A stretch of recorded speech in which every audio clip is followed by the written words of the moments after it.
Oh boy, I didn't expect to be making this video again. So, some more allegations have came out about Dream. There's a whole new burner account on Twitter. A third victim has, came up and forward. There's just a lot of information going on. So today I'm going to try my best, as it is very, very confusing from a Twitter standpoint, to break down what is going on and try and give, my opinion on everything as I normally do. So this is kind of part 3 of, I guess now it would be called a mini-series on the arc of the Dream pedophile situation. So, yeah, let's get into it. So the allegations have just came out like on Saturday, November 18th, so it's almost like a week ago now. It's Thursday, Thanksgiving Day, as I'm recording this. So it's literally about maybe, 5 days ago when I'm recording this. And the victim that came out about this, their name is Jamie. So what they were doing, so on Twitter, this person, Jamie, they made a burner account. And what they did is they posted, I think, like 41 tweets.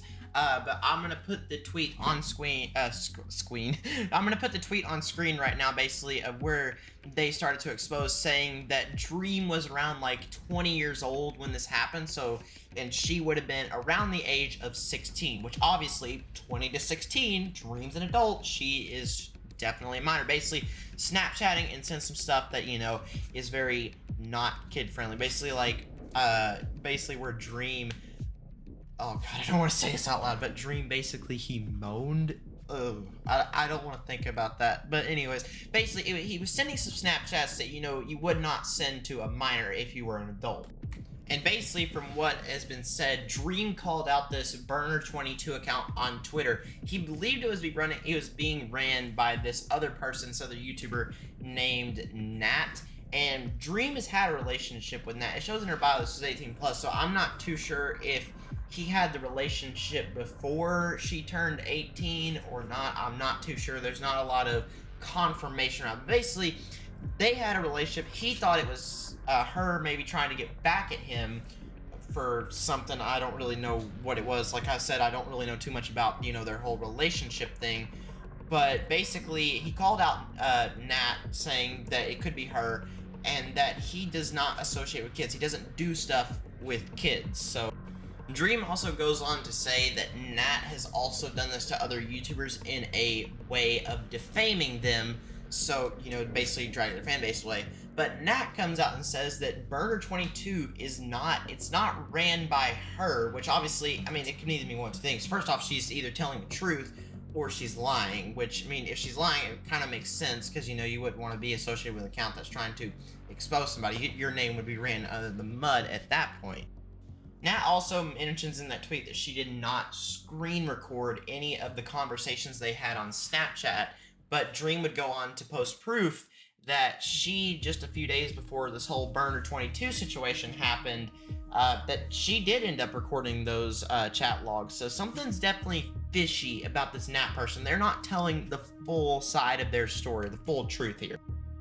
So at this point, without proper evidence from Nat's side of the story, I think it's best that everyone just kind of keeps on the low. And I think definitely the reason this is blowing up as big as it is because there's so much hate and bandwagoning on hate that surrounds Dream and follows Dream, that people are just, because someone said, oh, Dream did this, and it's another reason to hate him, people are just hopping on this wagon. Now, I'm not saying Dream's completely in the clear here. It's definitely, there's still just evidence, like I said before in my last video, evidence is definitely needed from all sides of this story, because there's 3 people that have claimed that they've had interactions with Dream that are beyond the level of just normalness. And until all 3 of them, like they said they would, provide their evidence and their side of the story, it's just extremely hard to believe everything that is going on.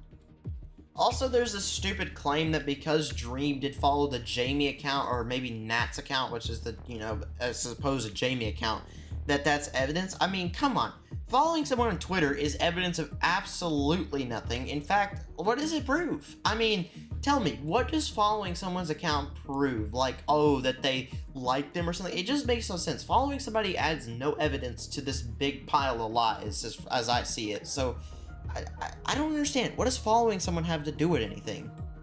So, I think at this point, I still kind of side with Dream, as his side of this entire story is just more believable. It literally is. Until any of these 3, Anastasia, Amanda, or Jamie, provide any sort of soluble evidence, and I'm not talking about just, you know, crappy evidence like these little 480p screenshots that they're putting up. I'm talking about some genuine non-photoshopped or non-edited evidence, then I'll do it. Or when Dream makes his video showing his side of it, that's when I'm probably going to clear Dream's name.